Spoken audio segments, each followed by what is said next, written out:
এক গুৰুত্বপূৰ্ণ খবৰ কৈলাশ সিন্ডিকেটৰ দালালৰ পৰা কংগ্ৰেছ সভাপতি ভূপেন বৰাই সংগ্ৰহ কৰে নিয়মীয়াকৈ ধন শেহতীয়াকৈ ভাইৰেল হোৱা এটা অডিঅ' ক্লিপত এই সন্দৰ্ভত বিস্ফোৰক কথোপকথন কৈলাশ সিন্ডিকেটৰ দালালৰ পৰা ভূপেন বৰাৰ ঘনিষ্ঠই ভূপেন বৰাৰ নামত ধন দাবী কৰাৰ এক চাঞ্চল্যকৰ কথোপকথন এই অডিঅ' ক্লিপটোত শুনা গৈছে আমি শুনাম আপোনাক এই অডিঅ' ক্লিপটো এই কথোপকথনত উল্লেখ কৰা হৈছে কংগ্ৰেছ নেত্ৰী মীৰা বৰঠাকুৰৰ নাম আমি শুনাইছো এই ভাইৰেল অডিঅ' ক্লিপটো এই মানে দাদাই পইচাটো দিব দিছে দাদা মানে ভূপেন দা দাদা হয় দাদা মানে পেমেণ্টটো কৰিব লাগিব মানে কথাটো হ'ল আমাৰ চাপ্লাই বৰ বেয়া চলি আছে আৰু মই দি দিম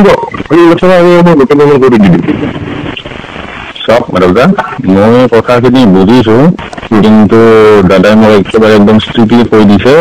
বিহুৰ আগত গোটেইখিনি পেমেণ্ট মানে ক্লিয়াৰ কৰিব দিছে মানে দাদা চাওক আপোনাক মই আগতে বহুত কিছু বা কোনো ভুৱা যিকোনো অনুষ্ঠানতো মই কিবা না কিবা এটা দিয়ে দিওঁ এইটো অলপ মানে আমাৰ বিজনেছ অকণমান ক্ৰাইচিছ চলি আছে আপুনি এইটোতো গম পাইছে কয়লা এইটোতো জানো মই এনে গম পাইছো কিন্তু আপুনি মীৰা বাইদেউ পাৰ্চনেল প্ৰগ্ৰেমটোতো পইচাখিনি দিলে ন গম সেইটো মই গম পাইছো সেইটো বাৰু পাৰ্চনেল দাদা সেইটো আপুনি নালাগে দাদা হ'ব মানে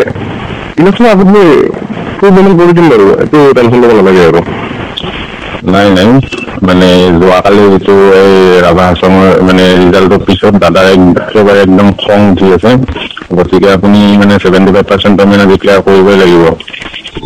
মানে মই সেইটো মই পিছত বুজাব নোৱাৰিম আৰু দাদা চাওক আজিতো 70% ইমানটো দিয়া সম্ভৱ নহ'ব দাদা তেতিয়াহ'লে আৰু উপায় নাই তেতিয়াহ'লে আৰু প্ৰেছ মিট মাতি পিনে আপোনাৰ নামটো মই এক্সপ'জ কৰিব মানে কৰি দিম আৰু আপুনি চিণ্ডিকেট লিষ্টত আপোনাৰ নাম আছেতো গতিকে দাদাক মই গোটেইখিনি আপুনি কথাবিলাক কৰি দিম আৰু আপুনি ভূপেন দাক কৈ দিব এই কবিতা আজি কিবা এটা দিব আৰু আজি মই পিছত দি দিব গতিকে আজি কিবা এটা দি দিম আৰু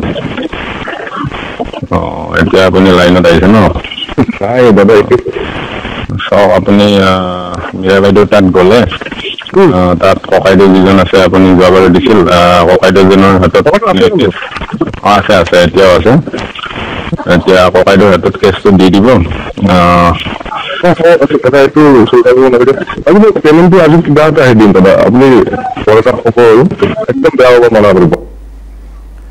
আৰু এই অডিঅ' ক্লিপটো স্পষ্টকৈ শুনা গৈছে যে ভূপেন বৰাৰ ঘনিষ্ঠ এজন লোকে কৈলাশ সিন্ডিকেটৰ এজন দালালৰ সৈতে কথা পতা শুনা গৈছে আৰু এই কথোপকথনত শুনা গৈছে যে দাদাক পইচা লাগে কোন এই দাদা এই অডিঅ' ক্লিপত নাম উল্লেখ কৰা সন্দৰ্ভত ইতিমধ্যে মীৰা বৰঠাকুৰে দাখিল কৰিছে এখন এজাহাৰ ভাইৰেল অডিঅ' ক্লিপক লৈ ফেচবুক লাইভত স্পষ্টীকৰণ কংগ্ৰেছ সভাপতি ভূপেন বৰাৰ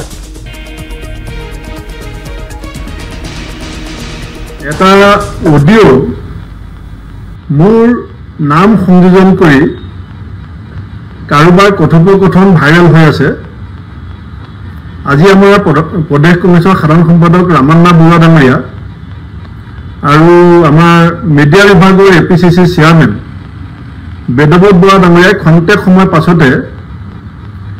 FIR এখন দিব মই চহী কৰি পেলাই পঠাই দিছোঁ আৰু মই ৰাতিপুৱা আমাৰ মাননীয় চিটি কমিশ্যনাৰ মহন্ত ডাঙৰীয়াৰ সৈতে কথা পাতিছোঁ যোনে এই কামত জড়িত মোৰ নামত দুগৰাকী ব্যক্তিৰ কথোপকথন দুগৰাকী ব্যক্তিৰ ওপৰত পুলিচে যি ব্যৱস্থা ল'ব মই সম্পূৰ্ণ সহযোগ কৰিম আৰু এতিয়া AI যুগ আৰ্টিফিচিয়েল ইণ্টেলিজেন্সৰ যুগ গতিকে এইটো সঁচা নে মিছা মই নাজানো কিন্তু এই বিষয়বিলাকৰ লগত কোনোদিনেই জড়িত হোৱাৰ কোনো প্ৰশ্ন নাহে গতিকে পুলিচে যাতে এই কথোপকথনত জড়িত ব্যক্তি দুজনক বিচাৰি উলিয়ায় আৰু সঁচি যিটো কথা সেইটো প্ৰমাণ কৰক আৰু মই নিশ্চিত যে ইয়াৰ লগত মই জড়িত নহয় তথাপিতো এই বিষয়টো পুলিচে তদন্ত কৰি বিষয়টো ৰাজহুৱা কৰিব লাগে মই অসমৰ মুখ্যমন্ত্ৰীকো আহ্বান জনাইছোঁ